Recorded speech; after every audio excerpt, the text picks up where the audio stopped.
العالمين نحمده ونستعينه ونؤمن به ونتوكل عليه ونعوذ بالله من شرور أنفسنا ومن سيئات أعمالنا من يهده الله فلا مضل له ومن يضلل فلا هادي له وأشهد أن لا إله إلا الله وحده لا شريك له وأشهد أن محمدًا عبده ورسوله أرسله بالهدى ودين الحق ليظهره على الدين كله ولو كره المشركون اللهم صل على محمد وعلى آل محمد كما صليت على إبراهيم وعلى آل إبراهيم إنك حميد مجيد اللهم بارك على محمد وعلى آل محمد كما باركت على إبراهيم وعلى آل إبراهيم إنك حميد مجيد أما بعد فإن خير الكلام كلام الله وخير السنن سنن محمد صلى الله عليه وسلم وشر الأمور محدثاتها وكل محدثة بدعة وكل بدعة ضلالة وكل ضلالة في النار أعوذ بالله السميع العليم من الشيطان الرجيم يا أيها الذين آمنوا اتقوا الله حق تقاته ولا تموتن إلا وأنتم مسلمون بسم الله الرحمن الرحيم إن ينصركم الله فلا غالب لكم وإن يخذلكم فمن ذا الذي ينصركم من بعده وعلى الله فليتوكل المؤمنون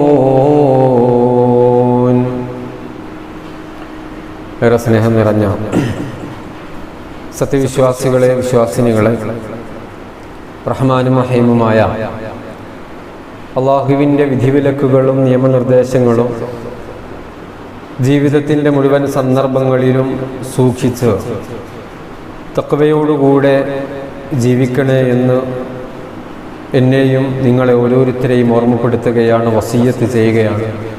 അള്ളാഹു സുബ്ഹാനഹു വ തആല നമ്മെ എല്ലാവരെയും അവൻ്റെ തഖ്വയുള്ള മുത്തഖീങ്ങളായ അടിമയുടെ കൂട്ടത്തിൽ ഉൾപ്പെടുത്തി അനുഗ്രഹിക്കുമാറാവട്ടെ. സഹോദരങ്ങളെ,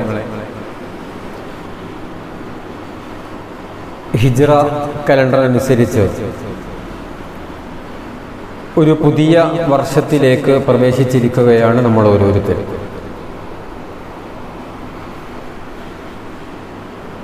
റസൂലുള്ളാഹി സ്വല്ലല്ലാഹു അലൈഹി വസല്ലമയുടെ കാലഘട്ടത്തിൽ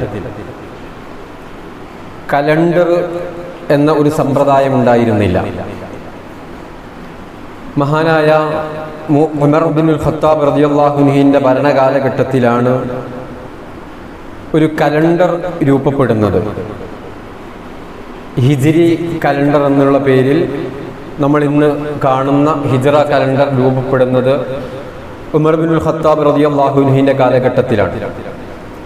അന്നത്തെ ഗവർണറായിരുന്ന മഹാനായ അബൂ മുസൽ അശ്അരി റളിയല്ലാഹു അൻഹു അദ്ദേഹത്തിന് വരുന്ന കത്തുകൾ അതിൽ തീയതി രേഖപ്പെടുത്താതെ വന്നപ്പോൾ അതൊരു പരാതിയായി ഉമർ ഇബ്നുൽ ഖത്താബ് റളിയല്ലാഹു അൻഹുവിൻ്റെ മുമ്പിൽ എത്തുകയാണ്.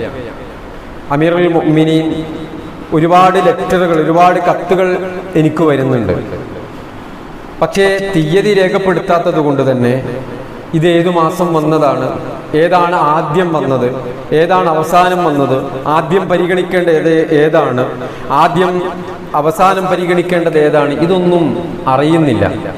അതുകൊണ്ട് തന്നെ അതിനൊരു പരിഹാരം വേണം. മഹാനായ അമീറുൽ മുഅ്മിനീൻ ഉമർ ഇബ്നുൽ ഖത്താബ് റളിയല്ലാഹു അൻഹു സഹാബത്തിനെ വിളിച്ചുകൂട്ടി പരിഹാരം അന്വേഷിച്ചു. ഒരു കലണ്ടർ രൂപപ്പെടുത്താം എന്ന ഒരു തീരുമാനത്തിലേക്കെത്തി. പക്ഷേ എന്നു മുതൽ തുടങ്ങും, ഏത് സംഭവം വെച്ചിട്ടാണ് തുടങ്ങുക? ഒരുപാട് സംഭവങ്ങൾ, ആനക്കലഹം പോലെയുള്ള ഒരുപാട് സംഭവങ്ങൾ അതിന് വന്നു. പക്ഷേ മഹാന്മാരായ സ്വഹാബത്ത് റളിയല്ലാഹു അൻഹും ഐക്യകണ്ഠേന എടുത്ത ഒരു തീരുമാനം, അവർക്ക് വന്ന അഭിപ്രായങ്ങളിൽ പല സംഭവങ്ങളും വന്നതിൽ ഏറ്റവും പ്രധാനമുള്ള ഐക്യകണ്ഠേന അവർ തിരഞ്ഞെടുത്ത ഒരു സംഭവം ഹിജ്റയാണ്. അതുകൊണ്ടാണ് അതിൻ്റെ പേര് ഹിജ്രി കലണ്ടർ എന്ന് നമ്മൾ പറയുന്നത്, ഹിജ്റ കലണ്ടർ. ഹിജ്റ എന്നുള്ള സംഭവമാണ് അവർ തിരഞ്ഞെടുത്തിട്ടുള്ളത്. ചരിത്ര പ്രാധാന്യമുള്ള ഒരുപാട് സംഭവങ്ങൾ റസൂലുള്ളാഹി സ്വല്ലല്ലാഹു അലൈഹി വസല്ലമയുടെ ജീവിതം മുതൽ ഉമർ ഇബ്നുൽ ഖത്താബ് റളിയല്ലാഹു അൻഹുവിന്റെ ഈ ഒരു ചർച്ച വരെ നടന്നിട്ടും അതെല്ലാം മാറ്റിവെച്ച് ഹിജ്റ എന്ന സുപ്രധാന സംഭവം അവർ തിരഞ്ഞെടുത്തിട്ടുണ്ട് എങ്കിൽ, അവർ ഐക്യകണ്ഠേന തിരഞ്ഞെടുത്തിട്ടുണ്ട് എങ്കിൽ അതിൻ്റെ പ്രാധാന്യത്തെക്കുറിച്ച് ചില കാര്യങ്ങൾ നമ്മൾ മനസ്സിലാക്കേണ്ടതുണ്ട്. റസൂലുള്ളാഹി സ്വല്ലല്ലാഹു അലൈഹി വസല്ലമയും തൻ്റെ സ്വഹാബത്തും അനുചരന്മാരും തങ്ങൾ ജനിച്ച ജീവിച്ച നാടും വീടും ഉപേക്ഷിച്ച്, ഇന്നലെ വരെ തങ്ങൾ സമ്പാദിച്ച സമ്പാദ്യങ്ങൾ ഉപേക്ഷിച്ച്, തങ്ങൾക്ക് പ്രിയപ്പെട്ടതെല്ലാം ഉപേക്ഷിച്ച് മക്കയിൽ നിന്ന് മദീനയിലേക്ക് പോയ ആ ഒരു സംഭവം, അതാണ് ഹിജ്റ. വർഷങ്ങളോളം ശാരീരികവും മാനസികവുമായ പീഡനങ്ങൾ റസൂലുള്ളാഹി സ്വല്ലല്ലാഹു അലൈഹി വസല്ലമയും അവിടുത്തെ അനുചരന്മാരും ഏറ്റുവാങ്ങിയിട്ടുണ്ട്. അതിൻ്റെ ഒടുവിൽ അള്ളാഹുവിൻ്റെ അനുമതി പ്രകാരം മക്കയിൽ നിന്നും മദീനയിലേക്ക് ഹിജ്റ പോവാൻ അള്ളാഹു സുബ്ഹാനഹു വ തആല അനുമതി കൊടുക്കുകയാണ്. ഈ ഒരു പലായനമാണ് ഹിജ്റ എന്ന പേരിൽ അറിയപ്പെടുന്നത്. ഹിജ്റ അത് കേവലം ഒരു യാത്രയല്ല, അതൊരു പറിച്ചു നടലാണ്, അതൊരു മഹാത്യാഗമാണ്. പ്രിയപ്പെട്ടതെല്ലാം ഉപേക്ഷിച്ച്, പലരും പ്രിയപ്പെട്ടവരെ എല്ലാം ഉപേക്ഷിച്ച് നടത്തിയ ഒരു യാത്ര. ഹൃദയം നുറുങ്ങുന്ന വേദനയോടെ മാത്രമേ അത് സംഭവിക്കുകയുള്ളൂ. അതിന് തയ്യാറാവാൻ മാനസികമായി ഒരാൾ ഒരുങ്ങുമ്പോൾ വല്ലാത്ത വേദനകൾ അവർക്കുണ്ടാകും. കാരണം നമ്മളൊന്ന് ആലോചിച്ചാൽ മതി, ഇതൊരു ജോലി അന്വേഷിച്ച് ദുബൈയിലേക്കോ സൗദി അറേബ്യയിലേക്കോ നടത്തുന്ന ഒരു യാത്രയല്ല. ഇത് മറ്റേതെങ്കിലും ഒരു ബിസിനസിന്റെ ആവശ്യാർത്ഥം നടത്തുന്ന ഒരു യാത്രയല്ല. മറിച്ച് ഇനിയൊരിക്കലും ഒരു മടക്കയാത്രയുണ്ടാവില്ല എന്ന തോന്നലോടെ, ഇനി തിരിച്ച് ഈ ജന്മനാട്ടിലേക്ക് വരാൻ സാധിക്കില്ല എന്ന തോന്നലോടെ, തനിക്ക് ഇന്ന് വരെ പ്രിയപ്പെട്ടതെല്ലാം ഉപേക്ഷിച്ചുകൊണ്ട് തൻ്റെ നാടും വീടും കുടുംബവും എല്ലാം ഉപേക്ഷിച്ച്, താൻ ഇന്നലെ വരെ ഉണ്ടാക്കിയ സമ്പത്തെല്ലാം ഉപേക്ഷിച്ച്, നമ്മൾ ആലോചിക്കണം, നമ്മെപ്പോലെ വീടുള്ളവരായിരുന്നു അവർ, നമ്മളെ പോലെ കൂട്ടുകുടുംബങ്ങളുള്ളവരായിരുന്നു അവർ, നമ്മെപ്പോലെ കൃഷിയിടങ്ങളുള്ളവരായിരുന്നു അവർ, കച്ചവട സ്ഥാപനങ്ങളും സമ്പാദ്യങ്ങളും എല്ലാം ഉള്ളവരായിരുന്നു അവർ. അതെല്ലാം ഉപേക്ഷിച്ചിട്ടുള്ള ഒരു യാത്ര ഒന്ന് ആലോചിച്ചു നോക്കൂ. നമ്മൾ അങ്ങനെ പോകേണ്ടി വരുന്ന ഒരു യാത്രയെക്കുറിച്ച്, നമ്മളെ അങ്ങനെ നമ്മുടെ നാട്ടിൽ നിന്ന് പുറത്താക്കപ്പെടുന്ന ഒരവസ്ഥയെക്കുറിച്ച്, വേദനാജനകമായ ഒരവസ്ഥയാണ്. അതാണ് ഹിജ്റ. അത്തരത്തിലുള്ള ഒരു നാടുവിടലാണ് ഹിജ്റ. എന്തിനു വേണ്ടിയിട്ടാണിത്? വിശ്വാസത്തിന്റെ സംരക്ഷണത്തിന് വേണ്ടിയിട്ട്. ഞാൻ അനുസരിക്കുന്ന, ഞാൻ ഉൾക്കൊള്ളുന്ന, ഞാൻ മനസ്സിലാക്കിയ ഈ യാഥാർത്ഥ്യം ഉൾക്കൊണ്ടുകൊണ്ട് മരണം വരെ എനിക്ക് ജീവിക്കണം. ആ മരണത്തിന്റെ സന്ദർഭത്തിൽ പോലും മുസ്ലിമായിക്കൊണ്ട് മരിക്കാൻ എനിക്ക് സാധിക്കണം. അതിന് സ്വാതന്ത്ര്യമില്ലാത്ത ഒരു മണ്ണിൽ നിന്ന് അതിന് സ്വാതന്ത്ര്യമുള്ള മണ്ണിലേക്ക് നടത്തുന്ന യാത്രയാണ് ഹിജ്റ. സ്വഹാബത്തിന്റെ മനസ്സിൽ അള്ളാഹുവിനോടുള്ള സ്നേഹമായിരുന്നു, അള്ളാഹുവിന്റെ പ്രവാചകനോടുള്ള സ്നേഹമായിരുന്നു. പരലോക ജീവിതത്തിലെ അടിയുറച്ച വിശ്വാസമായിരുന്നു അവരെ ഈ ഒരു യാത്ര നടത്താൻ പ്രചോദിപ്പിച്ചത് എന്ന് നമ്മൾ ഓരോരുത്തരും മനസ്സിലാക്കണം. അള്ളാഹുവിന്റെ കാരുണ്യത്തിലും അള്ളാഹുവിന്റെ സഹായത്തിലുമൊക്കെയുള്ള അടങ്ങാത്ത വിശ്വാസം അവർക്കുണ്ടായിരുന്നു. നമ്മൾ ഓരോരുത്തരും പരിശോധിക്കണം. പട്ടിണിയുടെ പ്രാരാബ്ദങ്ങളുടെ, കഷ്ടപ്പാടുകളുടെ, ഒറ്റപ്പെടുത്തലുകളുടെ, ഊരുവിലക്കുകളുടെ, പീഡനങ്ങളുടെ, പ്രയാസപ്പെടുത്തലുകളുടെ, പരീക്ഷണങ്ങളുടെ കഥയാണ് മക്ക കാലഘട്ടത്തിന് പറയാനുള്ളത്. പ്രവാചകന്റെയും സ്വഹാബത്തിന്റെയും മക്ക കാലഘട്ടത്തിന് പറയാനുള്ളത്. അതിനുശേഷമാണ് മദീന കാലഘട്ടം ഉണ്ടാകുന്നത്. അങ്ങനെയാണ് മുഹാജിറുകൾ ഉണ്ടാകുന്നത്, ഹിജ്റ പോയവരുണ്ടാകുന്നത്. സഹോദരങ്ങളെ, നമ്മൾ ഓരോരുത്തരും ആലോചിക്കേണ്ട ഒരു വിഷയമുണ്ട്. ഇങ്ങനെ തന്റെ ഇന്നലകളിലെ മുഴുവൻ സമ്പാദ്യങ്ങളും കുടുംബങ്ങളും ജീവിതവും നാടും വീടുമൊക്കെ ഉപേക്ഷിച്ചുകൊണ്ട് അന്നത്തെ യസ്രിബിലേക്ക്, എന്താണ് യസ്രിബ്? സുഖലോലുപതയുടെ നാടല്ല. യസ്രിബ് അന്നറിയപ്പെടുന്നത് സാംക്രമിക രോഗങ്ങളുടെ, പകർച്ചവ്യാധികളുടെ നാട് എന്നാണ്. അവിടേക്ക് പോകാനാ അള്ളാഹുവിന്റെ ഓർഡർ. അങ്ങനെ പകർച്ചവ്യാധികളുടെ ഒരു നാട്ടിലേക്ക് പോകാൻ, ഹിജ്റ പോകാൻ അവർ തയ്യാറെടുക്കുമ്പോ മറ്റൊരു ലക്ഷ്യവും അവർക്കുണ്ടായിരുന്നില്ല. ഈമാനോടുകൂടെ ജീവിക്കണം, ഈമാനോടുകൂടെ മരിക്കണം, അതിന്റെ സ്വാതന്ത്ര്യമുള്ള ഒരു മണ്ണിലേക്ക് പോകണം. അതിനെല്ലാം ഉപേക്ഷിക്കാൻ അവർ തയ്യാറായത് എങ്ങനെയെന്ന് നമ്മൾ ഓരോരുത്തരും മനസ്സിലാക്കണം. നമ്മൾ ആലോചിക്കേണ്ടത്, അവർക്കുണ്ടായ മക്ക കാലഘട്ടം പോലെയുള്ള പ്രതിസന്ധികൾ ഒരുപക്ഷെ നമുക്കും വന്നേക്കാം. നമ്മുടെ കയ്യിൽ അതിനെ തരണം ചെയ്യാൻ എന്തുണ്ട് എന്നതാണ് പരിശോധിക്കേണ്ടത്. ഹിജ്റ നമുക്ക് നൽകേണ്ട പാഠം അതാണ്.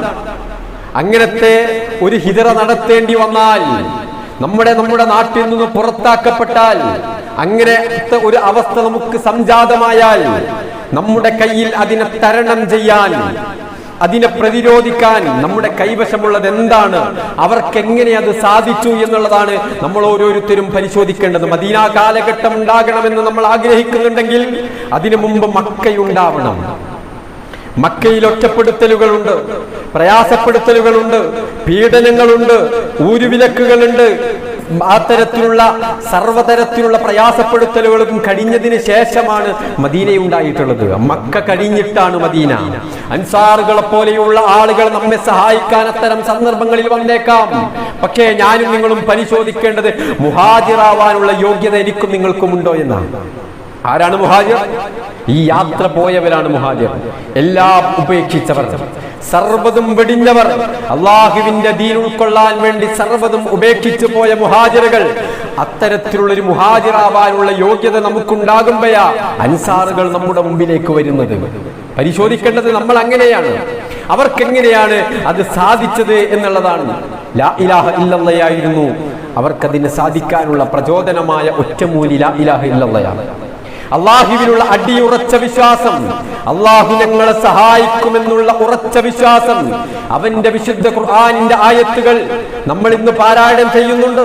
ആയത്തുകളിലൂടെ അള്ളാഹു സുബ്ഹാനഹു വ തആല പല വഅദകളും പല വാഗ്ദാനങ്ങളും നമ്മോട് പറയുന്നുണ്ട്.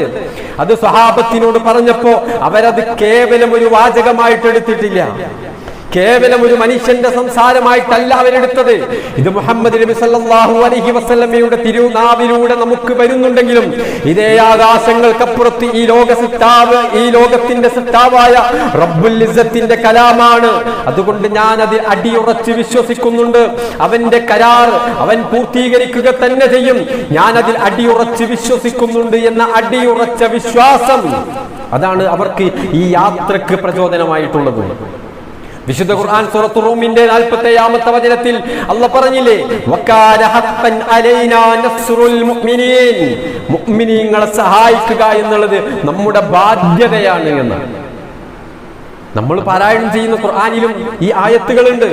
പക്ഷേ സ്വഹാബത്ത് പാരായണം ചെയ്തപ്പോ അവർക്ക് തങ്ങളുടെ വീടുകൾ പ്രശ്നമായിട്ടില്ല, ഇതുവരെ ജീവിച്ച നാടവർക്ക് പ്രശ്നമായിട്ടില്ല, അവരുടെ സമ്പാദ്യം അവർക്ക് പ്രശ്നമായിട്ടില്ല. ഇന്നല്ലെങ്കിൽ നാളെ റബ്ബിന്റെ സഹായം വരും, അത് റബ്ബിന്റെ ബാധ്യതയാ, അത് ഏറ്റെടുത്തതാ. അല്ലാഹു സുബ്ഹാനഹു വ തആല പറഞ്ഞ ആ വാചകം അവർ ഹൃദയം കൊണ്ട് അംഗീകരിച്ചു. അവർ ഹൃദയം കൊണ്ട് അംഗീകരിച്ചു. ഞാൻ ആമുഖമായി ഓതിവെച്ച സൂറത്തു ആലി ഇമ്രാന്റെ 160ാമത്തെ വചനം,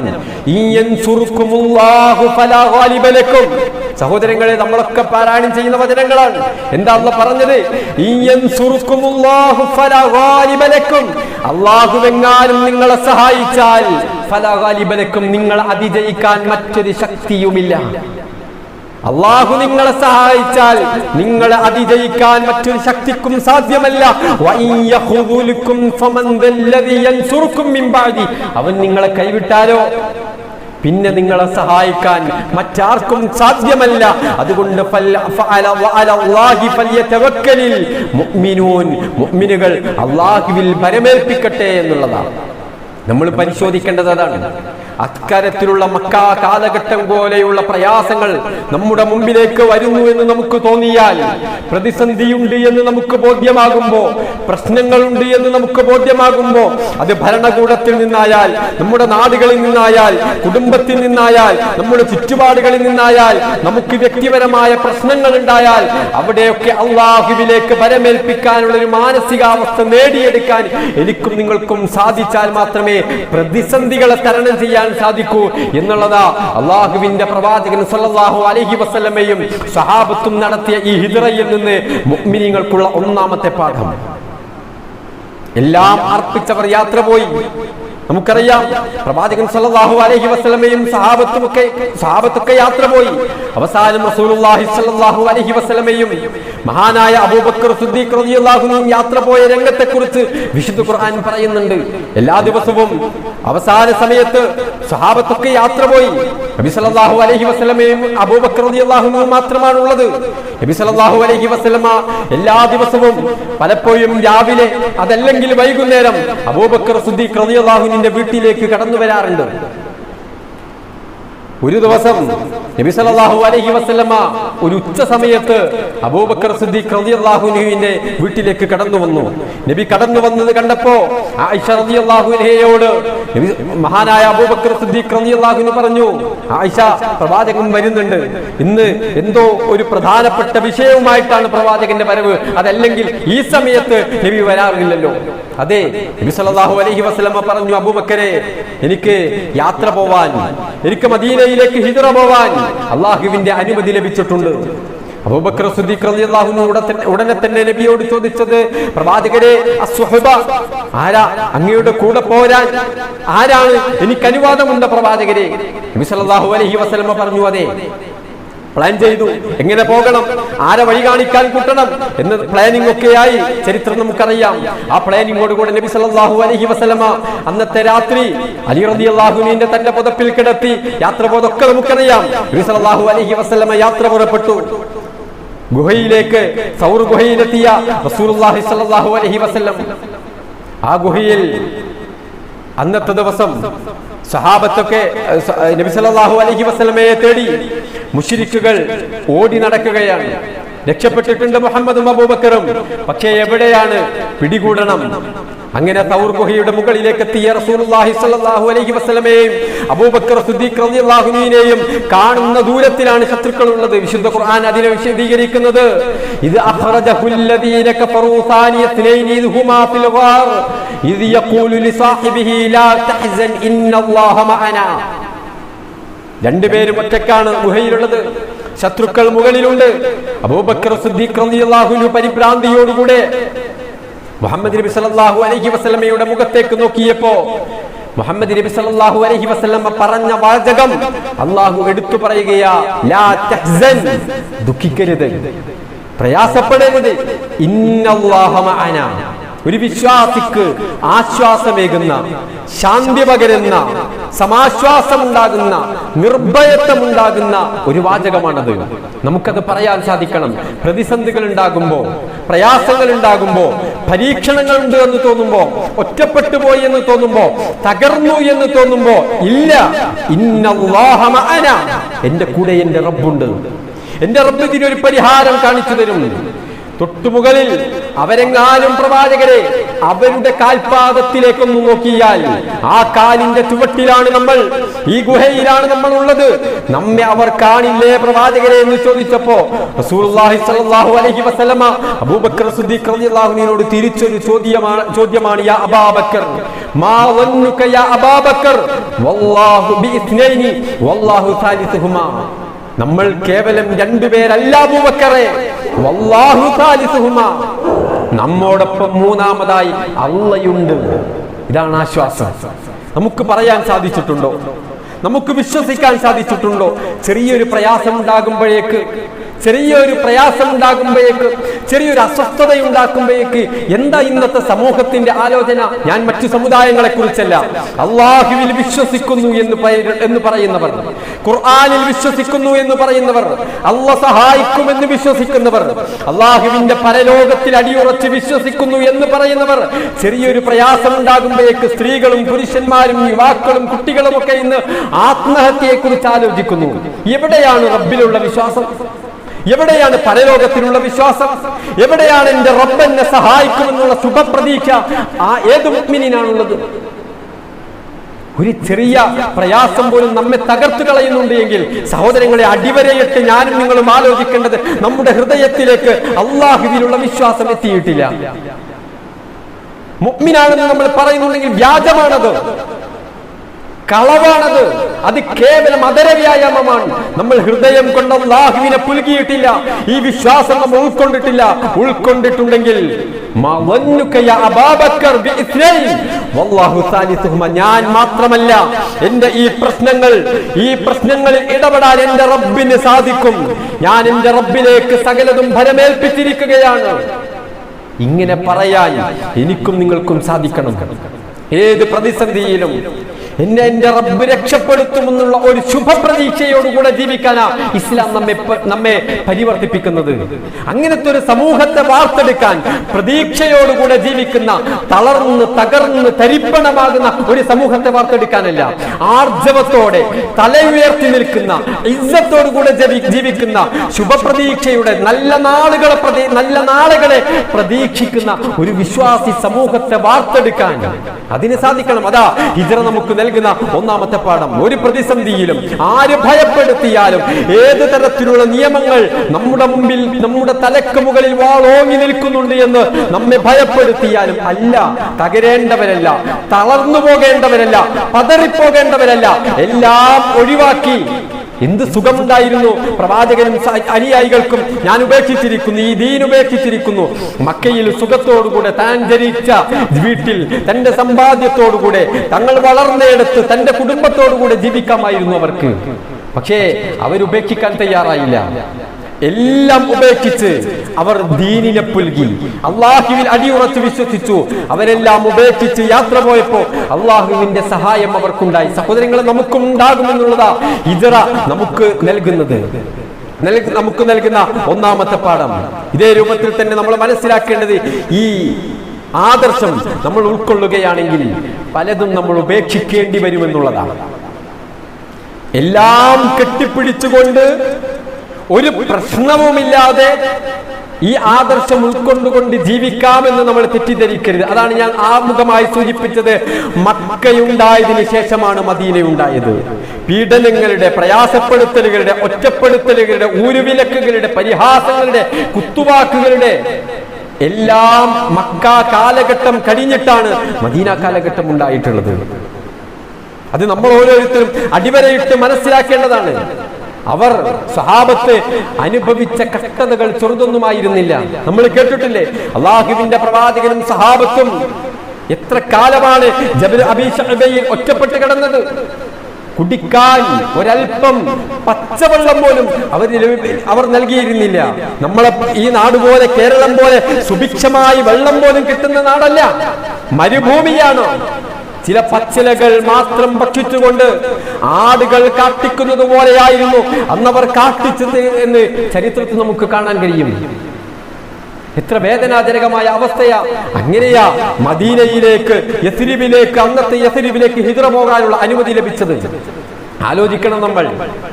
ആലോചിക്കണം നമ്മൾ ആരെങ്കിലും, സഹോദരങ്ങളെ, സ്വന്തത്തോട് നമ്മളൊന്ന് ചോദിച്ചു നോക്കി. ഈ ദീൻ ഉൾക്കൊണ്ടതിന്റെ പേരിൽ ഒരു തുള്ളി രക്തം, ഒരു തുള്ളി വിയർപ്പ് വേണ്ട, ശാരീരികമായി വേണ്ട, മാനസികമായ ഒരൽപ്പം പ്രയാസം ഞാനും നിങ്ങളോ ഇന്നുവരെ നമ്മൾ ആരെങ്കിലും അനുഭവിച്ചിട്ടുണ്ടോ? നമ്മൾ സ്വർഗത്തെ പ്രതീക്ഷിക്കുന്നവരല്ലേ? നരകത്തിൽ നിന്ന് രക്ഷപ്പെടണമെന്ന് ആഗ്രഹിക്കുന്നവരല്ലേ? നമുക്കൊന്നും നഷ്ടപ്പെടാൻ പാടില്ല എന്നുള്ള രൂപത്തിലാണ് നമ്മൾ ജീവിക്കുന്നത്. അല്ല, ദീൻ ഉൾക്കൊണ്ടുകൊണ്ട്, യാഥാർത്ഥ്യമായ ഈ ദീൻ ഉൾക്കൊണ്ടുകൊണ്ട് ഞാനും നിങ്ങളും ജീവിക്കുന്നുണ്ടോ? പലതും നമുക്ക് ഉപേക്ഷിക്കേണ്ടി വരും. ഉമ്മു സലമ റളിയല്ലാഹു അൻഹ അബൂ സലമ റളിയല്ലാഹു അൻഹ തന്റെ കുഞ്ഞിനെയുമായി പോവുക, യാത്ര പോവാൻ, ഹിജ്റ പോവുക. തന്റെ ഒട്ടകത്തിന്റെ മുകളിലേക്ക് കയറ്റിയപ്പോ ഉമ്മു സലമ റളിയല്ലാഹു അൻഹ പറയുന്നുണ്ട്, എന്റെ കുടുംബക്കാര് വന്നു. അബൂ സലമയോട് ചോദിച്ചു, എങ്ങോട്ടാ? ഞങ്ങൾ പോവാൻ. പറ്റൂല, നിനക്ക് വേണമെങ്കിൽ പോകാം. അപ്പോഴേക്ക് അബൂ സലമന്റെ കുടുംബക്കാരൻ വന്നു. അങ്ങനെ പിടിയും വലിയുമായി ഉമ്മു സലമയുടെ കുടുംബക്കാർ കൊണ്ടുപോയി. അബൂ സലമയുടെ കുടുംബക്കാർ ആ കുട്ടിയെയും കൊണ്ടുപോകാൻ. ഉമ്മു സലമയുടെ കുടുംബക്കാരും അബൂ സലമയുടെ കുടുംബക്കാരും തമ്മിൽ ആ കുട്ടിയെ പിടിവലിയായിട്ട് ചരിത്രത്തിൽ കാണാം.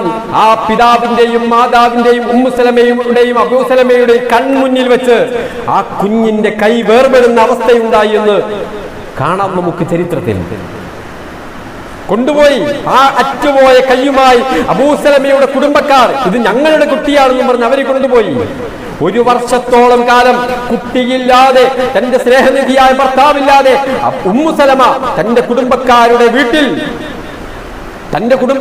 വീട്ടിൽ മദീനയുടെ വഴിയോരത്തേക്ക് കണ്ണും നട്ട് മഹതിയായ ഉമ്മു സലമ അങ്ങ് മദീനയിലേക്ക് പോയി ഒറ്റപ്പെട്ടുകൊണ്ട് തന്റെ കുഞ്ഞില്ലാതെ, തന്റെ പ്രിയപ്പെട്ടവളില്ലാതെ അബൂ സലമ എന്തിനു വേണ്ടിയാ സഹോദരങ്ങളെ? എന്തിനു വേണ്ടിയാണ്? റസൂലുള്ളാഹി സ്വല്ലല്ലാഹു അലൈഹി വസല്ലമയുടെ അത്തരത്തിലുള്ള ഹിജ്റയുടെ സംഭവത്തിൽ തന്നെ നമുക്ക് കാണാൻ കഴിയും. മഹാനായ സുഹൈബ് റൂമി റളിയല്ലാഹു അൻഹു അദ്ദേഹം തന്റെ സമ്പാദ്യങ്ങളുമായി അങ്ങ് റോമിൽ നിന്ന് വന്നതാ. കച്ചവടം നടത്തിയിട്ട് മദീനയിൽ അതിസമ്പന്നനായ സുഹൈബ് റൂമി റളിയല്ലാഹു അൻഹു തന്റെ കച്ചവട സമ്പാദ്യങ്ങളും ഒക്കെ ആയിക്കൊണ്ട് അദ്ദേഹം യാത്ര പുറപ്പെടാൻ പോയപ്പോ ആളുകൾ വന്നു, മുശ്രിക്കുകൾ വന്നു. അവര് പറഞ്ഞു, എങ്ങോട്ടായി സമ്പാദ്യങ്ങളൊക്കെ ആയിട്ട്? നീ ഒന്നുമില്ലാത്തവനായി ഞങ്ങളിലേക്ക് വന്നവനാ, ഇന്ന് നീ അതിസമ്പന്നനാ, ഇന്ന് നിന്റെ സമ്പാദ്യങ്ങളുമായി ഇവിടുന്ന് കടന്നു കളയാമെന്നാണോ നീ ധരിച്ചു വെച്ചിരിക്കുന്നത്?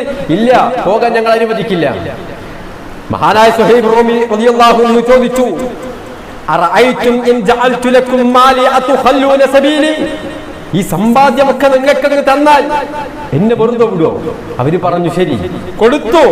അന്ന് വരെ അദ്ദേഹത്തിന്റെ മുഴുവൻ സമ്പാദ്യങ്ങളും മക്കയിൽ ഉപേക്ഷിച്ചുകൊണ്ട് സുഹൈബ് റൂമി റളിയല്ലാഹു അൻഹു പോയി. ആ സംഭവം അല്ലാഹുവിന്റെ പ്രവാചകൻ സല്ലല്ലാഹു അലൈഹി വസല്ലമയുടെ കാതിലേക്ക് എത്തിയപ്പോ സഹാബത്തിന്റെ ചുറ്റുമിരുന്നു കൊണ്ട് നബി സല്ലല്ലാഹു അലൈഹി വസല്ലമ വിളിച്ചു പറഞ്ഞു, റബിഹ സുഹൈബ്, റബിഹ സുഹൈബ്, സുഹൈബ് ലാഭം കൊയ്തിരിക്കുന്നു, പരലോകത്ത് സുഹൈബ് ലാഭം കൊയ്തിരിക്കുന്നു. സഹോദരങ്ങളെ, നമ്മൾ ആലോചിക്കണം, ഹിജ്റ നമുക്ക് നൽകുന്ന രണ്ടാമത്തെ പാഠമത, നഷ്ടപ്പെടാൻ പലതും ഉണ്ടാകും. കുത്തുവാക്കുകൾ കേൾക്കേണ്ടി വരും, ഊരുവിലക്കുകൾ ഉണ്ടാകും, ഒറ്റപ്പെടുത്തലുകൾ ഉണ്ടാകും, നഷ്ടപ്പെടുത്തലുകൾ ഉണ്ടാകും, പല പ്രയാസങ്ങളും നേരിടേണ്ടി വരും. പക്ഷെ അതൊക്കെ ഉൾക്കൊണ്ടുകൊണ്ട് ആ പരീക്ഷണങ്ങളിലൊക്കെ ഈമാൻ കൊണ്ട് അതിജീവിക്കാൻ എനിക്കും നിങ്ങൾക്കും സാധിച്ചിട്ടുണ്ട് എങ്കിൽ നമുക്കാണ് അന്തിമ വിജയം എന്നുള്ളതാണ് ഹിജ്റ നമുക്ക് നൽകുന്ന പാഠം. ആ ഈമാനോടെ കൂടെ ജീവിക്കാൻ എനിക്കും നിങ്ങൾക്കും സാധിക്കണം. അല്ലാഹു സുബ്ഹാനഹു വ തആല അനുഗ്രഹിക്കുമാറാവട്ടെ. അൽഹംദുലില്ലാഹി റബ്ബിൽ ആലമീൻ, അസ്സലാത്തു വസ്സലാമു അലാ അഷ്റഫിൽ അംബിയാഇ വൽ മുർസലീൻ വഅലാ ആലിഹി വഅസ്ഹാബിഹി അജ്മഈൻ. അമ്മാ ബഅദ്. അല്ലാഹുവിനെ സൂക്ഷിച്ചുകൊണ്ട് ജീവിക്കണേ എന്ന് ഒരിക്കൽ കൂടെ എല്ലാവരെയും ഓർമ്മപ്പെടുത്തുകയാണ്. മുഹറം മാസത്തിന്റെ ആദ്യ ദിനങ്ങളിലാണ് നമ്മളുള്ളത്. ജൂതന്മാർക്കിടയിലും അതുപോലെ തന്നെ ജാഹിലിയ കാലഘട്ടത്തിലെ മുശ്രിക്കുകൾക്കിടയിലുമൊക്കെ ഇസ്ലാം വരുന്നതിന് മുമ്പ് തന്നെ ഉള്ള ഒരു നോമ്പായിരുന്നു മുഹറം 10 നോമ്പ്. നബി സല്ലല്ലാഹു അലൈഹി വസല്ലമ മദീനയിലേക്ക് ചെന്ന സന്ദർഭത്തിൽ അന്നത്തെ ജൂതന്മാരായ ആളുകൾ അവിടെ നോമ്പ് നോൽക്കുന്നുണ്ടായിരുന്നു. എന്താണ് നിങ്ങൾ നോമ്പ് നോൽക്കുന്നത് എന്ന് ചോദിച്ചപ്പം അവരുടെ മറുപടി, ഹാദാ യൗമുൻ സ്വാലിഹുൻ, ഹാദാ യൗമുൻ നജ്ജല്ലാഹു ബനി ഇസ്രായീല മിൻ അദുവ്വിഹിം. ബനി ഇസ്രായേലിയരെ അല്ലാഹു സുബ്ഹാനഹു വ തആല ശത്രുക്കളിൽ നിന്ന് രക്ഷിച്ച ദിവസമാണ് മുഹറം 10 എന്നാണ്. അതുകൊണ്ട് അവര് നോമ്പെടുത്തു.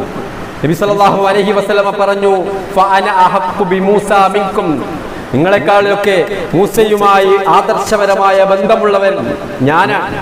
അതുകൊണ്ട് നബി സല്ലല്ലാഹു അലൈഹി വസല്ലം നോമ്പെടുത്തിട്ടുണ്ട്, സഹാബാക്കൾ നോമ്പെടുത്തിട്ടുണ്ട്.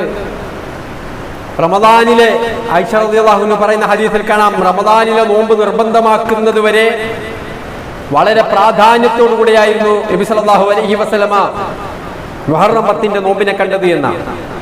അങ്ങനെ റമദാനിലെ നോമ്പ് ഫർദാക്കിയപ്പോ ഇനി ഇഷ്ടമുള്ളവർക്ക് അത് നോൽക്കാം, ഇഷ്ടമില്ലാത്തവർക്ക് അഥവാ സുന്നത്തായിട്ട് നബി സല്ലല്ലാഹു അലൈഹി വസല്ലമ പഠിപ്പിച്ചു എന്നുള്ളത് ഹദീസുകളിലൂടെ നമുക്ക് കാണാൻ സാധിക്കും. മുഹറം 9 നോമ്പ് നമ്മൾ മുഹറം 10 മാത്രമല്ല, മുഹറം 10 ജൂതന്മാർ നോമ്പെടുക്കുന്നുണ്ടല്ലോ എന്നുള്ള വിഷയം സഹാബാക്കൾ നബി സല്ലല്ലാഹു അലൈഹി വസല്ലമയോട് പറഞ്ഞപ്പോ റസൂലുള്ളാഹി സ്വല്ലല്ലാഹു അലൈഹി വസല്ലമ പറഞ്ഞു, എന്നാൽ ഫൈദാ കാനൽ ആമുൽ മുഖ്ബിലു ഇൻഷാ അല്ലാഹ് സുന്നൽ യൗമ താസി, അടുത്ത വർഷം നമ്മൾ ജീവിച്ചിരിക്കുകയാണെങ്കിൽ അടുത്ത വർഷം മുഹറം 9 നോമ്പെടുക്കും. പക്ഷേ റസൂലുള്ളാഹി സ്വല്ലല്ലാഹു അലൈഹി വസല്ലമ ജീവിച്ചിരുന്നിട്ടില്ല.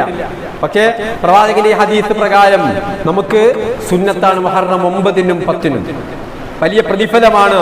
നബി സല്ലല്ലാഹു അലൈഹി വസല്ലമ പറഞ്ഞിട്ടുള്ള സൗമു ആശൂറ യുകഫിറു സനതൻ മാദിയ, കഴിഞ്ഞ ഒരു വർഷത്തെ പാപങ്ങൾ മുഹറം 10 നോമ്പ് കൊണ്ട് പൊറുക്കപ്പെടുമെന്ന് റസൂലുള്ളാഹി സ്വല്ലല്ലാഹു അലൈഹി വസല്ലം നമ്മെ പഠിപ്പിച്ചിട്ടുണ്ട്. ഈ പ്രതിഫലങ്ങളൊക്കെ പ്രതീക്ഷിച്ചുകൊണ്ട് ഈ സുന്നത്തായ നോമ്പ് നോൽക്കാൻ നമ്മൾ ഓരോരുത്തരും താല്പര്യം കാണിക്കുക. അല്ലാഹു സുബ്ഹാനഹു വ തആല അത്തരത്തിലുള്ള സുന്നത്തുകളൊക്കെ ജീവിതത്തിൽ പകർത്തുന്ന അവന്റെ സ്വാലിഹീങ്ങളായ അടിമകളുടെ കൂട്ടത്തിൽ നമ്മെ എല്ലാവരെയും അവൻ ഉൾപ്പെടുത്തി അനുഗ്രഹിക്കുമാറാവട്ടെ.